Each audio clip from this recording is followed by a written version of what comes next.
kaafita kan xumurame Minaminoon bara dabre ergisaadhaan Southamptoniif ji'oota jaaf taphatee waan tureef edda galgala wayita goolii kana galchuu gammachuu isaa odoo hin ibsatin kabaja Southamptoniif qabu agarsiisee dabre tapha boqonnaa lammaffaatiin yeroo baay'ee irra deddeebi'uudhaan sarara ittisaarraa ka'ee mataan rukutuun goolii hedduu galchuun kan beekamu taphataan lammii Kaameruun Joel Matip daqiiqaa 67 irratti akkuma aadaa isaa kubbaa rogaataan dhawamtee turte mataan rukutee galchuudhaan seenaa biraa hojjete kanumaan falmiin Southampton fi Liverpool sentimeeritti taasisan mo'annaa Liverpool 2-1 xumurame Liverpool barana dorgommii taasise kan Premier Leaguetiin taphoota 2 qofa mo'amuu danda'e edda galgalaas injifannoo 27ffaa galmeessuudhaan qabxii 89 giyate sadarkaa lammaffaatiin carraa waancaa eeggachuudhaaf beellama tapha xumuraatiif achi dabreeti jira Southampton ammoo barana dorgommii taphoota 37 kan Premier League taasisen 9 mo'ate 13 walqixa ba'uudhaan 15 mo'ame qabxii 40 sadarkaa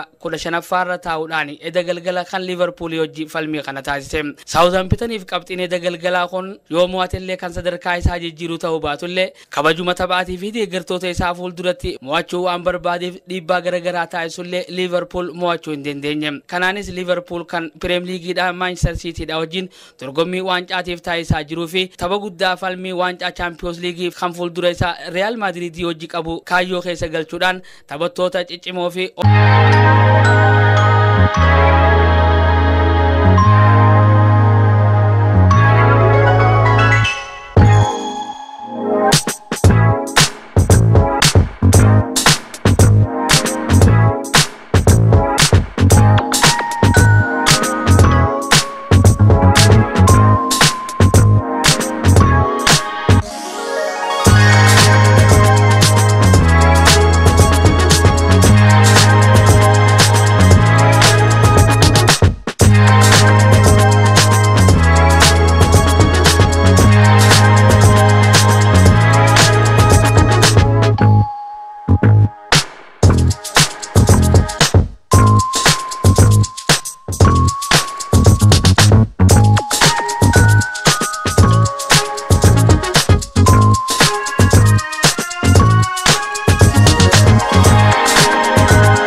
fachuudhaan xumuraaf ga'uun isaanii ni yaadatama. Kilaboonni waggoota 12 dabran waancaa waltajjii Awurooppaa tokko malee turan kun hawwii fi abdii guddaadhaan galgala kana gara dirree seenan jaameetii eeggamam. Shaampiyooniin liigii Scotland bara dabree Rangers waggoota 50f waancaa Awurooppaa kan injifateen beeyne yoo ta'u, Inter Frankfurt immoo erga bara 1980 waancaa Awurooppaa injifatee waggoota 42 lakkoofsiseetii jira. Rangers dorgommii kilaboota Awurooppaa olaanaa irratti yeroo xumuraatiif kan hirmaate bara 2010 yoo ta'u, Inter Frankfurt immoo erga bara 1960 xumura waancaa Awurooppaa irratti Real Madrid immoo amees dorgommii kana taphatee hin beekum. Rangers bara 2008